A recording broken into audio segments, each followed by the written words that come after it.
यहाँ पर क्वेश्चन है an example of value inside the name box of an excel sheet is.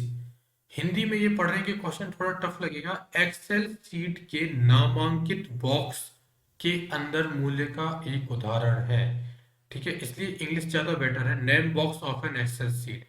सबसे पहले आपको ये पता होना चाहिए कि जो एक्सेल शीट होती है उसमें नेम बॉक्स होता कहाँ है। ओके, उसके बाद ही तो आप बता पाएंगे कि उसके अंदर क्या वैल्यू आती है। यहाँ पे ये वैल्यू दी हुई है, अपन को बतानी है कि नेम बॉक्स के अंदर कौन सी वैल्यू आती है। ओके, तो आपके सामने यहाँ पे है ये एक्सेल सीट। एक्सेल सीट में ये होती है सेल्स होती है, एक कॉलम और एक रो मिलके एक सेल बनाती है। ओके, तो ये एक्सेल सीट है। एक्सेल सीट में यदि हम नेम बॉक्स की बात करें तो नेम बॉक्स यहाँ पर आता है, ये होता है नेम बॉक्स। और ये होता है फॉर्मूला बार। ये जो आप देख रहे हैं ये पूरी है फॉर्मूला बार। तो नेम बॉक्स में वो वैल्यू आती है जो सेल हमने सेलेक्ट की हुई रहती है। जैसे इस समय हमने सेलेक्ट कर रखी है B22 सेल। ओके, मतलब कि बी कॉलम बी है और रो है 22, इसलिए यहाँ पे नेम बॉक्स में वैल्यू आ रही है B22। हमने सेलेक्ट कर रखी है सेल B22। ओके, तो इस हिसाब से नेम बॉक्स में जो वैल्यू आएगी वह आएगी B22, और कोई ऑप्शन सही से नहीं बैठ सकता। 11 भी इसलिए नहीं होगा क्योंकि फॉर्मेट ही यही है। पहले आएगा कॉलम का नेम, उसके बाद आएगा रो का नाम। ठीक है, तो रो है 22 और कॉलम है बी, तो B22 नेम बॉक्स के अंदर वैल्यू आएगी। नेम बॉक्स यहां पर होता है। नेक्स्ट क्वेश्चन पर आते हैं। इस क्वेश्चन में पूछा जा रहा है full form of NIC. NIC का पूरा नाम बताइए। तो एनआईसी का फुल फॉर्म होता है नेटवर्क इंटरफेस कार्ड। ओके, आपके सामने दिख रहा है ये नेटवर्क इंटरफेस कार्ड है। ये एक हार्डवेयर कंपोनेंट है कंप्यूटर का, हमारे लैपटॉप और डेस्कटॉप में यह लगा रहता है। इसका काम ये होता है, यह हमारे कंप्यूटर को नेटवर्क से जोड़ता है, किसी भी इंटरनेट नेट से जोड़ता है, किसी भी इनपुट आउटपुट डिवाइस से जोड़ता है। जो बायस केबल्स आती हैं वो यहाँ पे जाके फिट हुआ करती हैं, और इसके थ्रू हमारा जो कंप्यूटर है वह एक नेटवर्क से जुड़ जाता है, इंटरनेट आदि से जुड़ जाता है। तो नेटवर्क इंटरफेस कार्ड का काम यही है जो मैंने बताया, और शॉर्ट फॉर्म इसका एनआईसी है, नेटवर्क इंटरफेस कार्ड का। नेक्स्ट क्वेश्चन पर आते हैं। यहाँ पर क्वेश्चन है which of the following is used for close a tab of a browser. निम्न में से कौन ब्राउजर पर उपस्थित टैब को बंद करने के लिए उपयोगी है। ओके, तो आपके सामने यहाँ स्क्रीन पर एक विंडो दिख रही है, यह ये गूगल क्रोम की विंडो है। गूगल क्रोम एक ब्राउजर है, इस तरीके से यह एक ब्राउजर की विंडो है। ओके, इसमें ये जो आपको टैब्स दिख रही है, न्यू टैब दिख रहा है ना आपको, ये न्यू टैब लिखा हुआ है, ये न्यू टैब लिखा हुआ है, ये प्लस दबाएंगे तो एक और नई टैब आ जाएगी। तो ये जो टैब होती है, इस टैब को बंद करने के लिए कौन सी शॉर्टकट की का इस्तेमाल होता है, तो कंट्रोल डब्ल्यू। यदि आप कंट्रोल डब्ल्यू दबा देंगे तो ये जो टैब है ना, ये टैब अपनी आपकी बंद हो जाएगी। ओके, अच्छा, कंट्रोल टी दबाएंगे तो एक नई टैब ओपन हो जाएगी। ठीक है, कंट्रोल टी दबाने से क्या हो जाता है, न्यू टैब आ जाती है। और कंट्रोल डब्ल्यू दबाने से क्या होता है, ये टैब है वो बंद हो जाती है। यदि आप कंट्रोल ए दबाएंगे तो इस टैब के अंदर जो भी कंटेंट आपको यहाँ पे दिखाई देगा वो सारा का सारा सेलेक्ट हो जाएगा, वो पूरा कंटेंट है वो सिलेक्ट हो जाएगा यदि आप कंट्रोल ए दबाते हैं। और यदि आप कंट्रोल एन दबाते हैं तो कंट्रोल एन दबाने से एक नई ब्राउजर की एक नई विंडो ओपन हो जाएगी। ओके, तो ये सारे के सारे शॉर्टकट कीज हैं, आपको याद रखना है। कंट्रोल डब्ल्यू दबाने से है जो टैब खुली है वो टैब बंद हो जाएगी। कंट्रोल टी दबाने से एक नई टैब ओपन हो जाएगी। कंट्रोल ए दबाने से जो किसी एक टैब में जो भी कंटेंट है वो पूरा कंटेंट सेलेक्ट हो जाएगा। और कंट्रोल एन दबाने से नई ब्राउजर विंडो ओपन हो जाएगी। ओके, चलिए नेक्स्ट क्वेश्चन पर आते हैं। अब हम, बहुत ही आसान क्वेश्चन है। फुल फॉर्म पूछा है यूएसबी का। यूएसबी का पूरा नाम बताइए। तो यूएसबी का पूरी नाम होता है यूनिवर्सल सीरियल बस। देखिए दोस्तों, यदि आप व्यापम एग्जाम की तैयारी कर रहे हैं तो आपको सारे के सारे शॉर्ट फॉर्म फुल फॉर्म्स याद होने चाहिए, साथ ही साथ आपको एमएस ऑफिस के सारी की सारी शॉर्टकट कीज भी याद होनी चाहिए। ओके, तो यूएसबी का फुल फॉर्म होता है यूनिवर्सल सीरियल बस। कंफ्यूजन मत रखना किसी भी तरीके का। नेक्स्ट क्वेश्चन पर आते हैं। क्वेश्चन है what type of device is keyboard. Keyboard किस प्रकार की डिवाइस है। तो यह तो पूरी दुनिया में फेमस है कि कीबोर्ड है वह एक इनपुट डिवाइस है।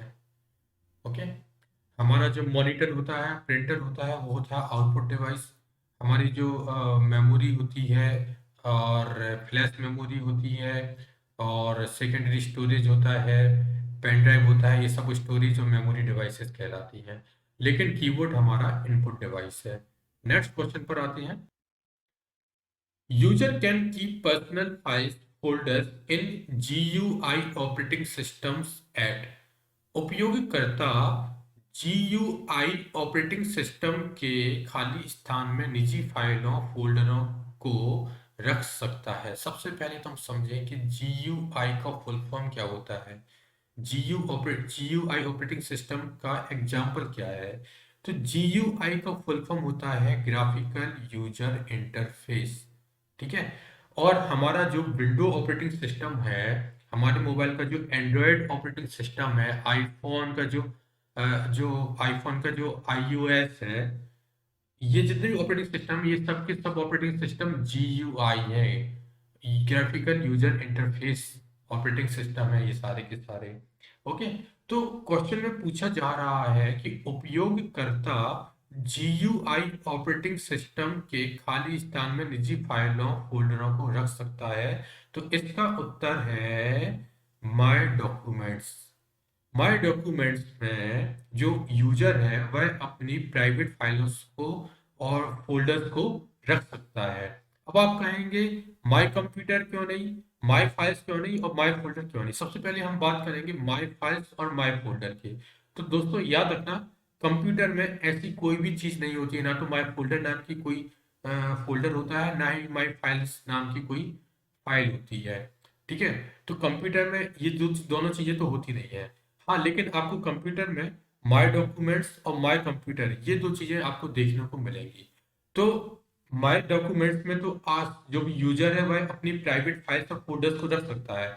और माय कंप्यूटर का यूज क्या है? माय कंप्यूटर के थ्रू हमें पता चलता है, यूजर को पता चलता है कि उसके उसके कंप्यूटर में, मतलब एक कंप्यूटर का एक ओवरव्यू मिल जाता है उसको, कि कितनी ड्राइव्स हैं, कितनी मेमोरी है ना।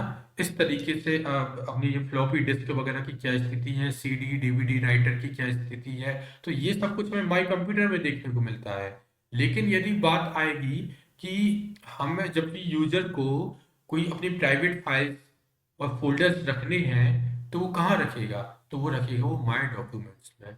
ओके, तो माय फाइल्स और माय फोल्डर ये दो ऑप्शन तो एलिमिनेट हो जाते हैं, क्योंकि ऐसी कोई, ना तो माय फाइल्स करके कोई चीज कंप्यूटर में होती है, ना माय फोल्डर करके कोई फोल्डर कंप्यूटर में होता है। ये बात अलग है कि हम कोई फाइल बनाएं और उसका नाम माय फाइल्स रखते हैं, और कोई फोल्डर बनाएं उसका नाम माय फोल्डर रखते हैं, है ना। बाकी ये दोनों चीजें होती हैं, माय डॉक्यूमेंट्स और माय कंप्यूटर, और उसके बीच में क्या डिफरेंस होता है यह मैंने आपको बता दिया है। नेक्स्ट क्वेश्चन पर चलते हैं। एक बार फिर से फुल फॉर्म से रिलेटेड क्वेश्चन आया है। RTF स्टैंड्स फॉर, RTF का मतलब क्या होता है, RTF का फुल फॉर्म क्या होता है? तो RTF का फुल फॉर्म होता है रिच टेक्स्ट फॉर्मेट। RTF, देखिए दोस्तों, जब भी आप वर्ड पैड पर कोई भी डॉक्यूमेंट तैयार करते हैं और उसको सेव करते हैं, तो उसका फाइल नेम कुछ इस तरीके से होता है। मान लीजिए आपने कोई फाइल सेव की, ABC के नाम से सेव की आपने कोई फाइल, तो .RTF। ओके, तो वर्ड पैड पर तैयार किए गए डॉक्यूमेंट को जब सेव किया जाता है, या फिर हम ऐसा कह सकते हैं कि वर्ड पैड पर बनाई गई फाइल है, उसका फॉर्मेट होता है RTF फॉर्मेट, जिसका फुल फॉर्म होता है rich text format. Okay, next question पर आते हैं। यहाँ पर एक बहुत आसान सा क्वेश्चन है, which of the following is not a memory device. निम्नलिखित में से कौन एक मेमोरी डिवाइस नहीं है? तो चुंबकीय टेप, मैग्नेटिक टेप की बात करें तो यह एक मेमोरी डिवाइस है। हार्ड डिस्क की बात करें तो हार्ड डिस्क भी एक मेमोरी डिवाइस है।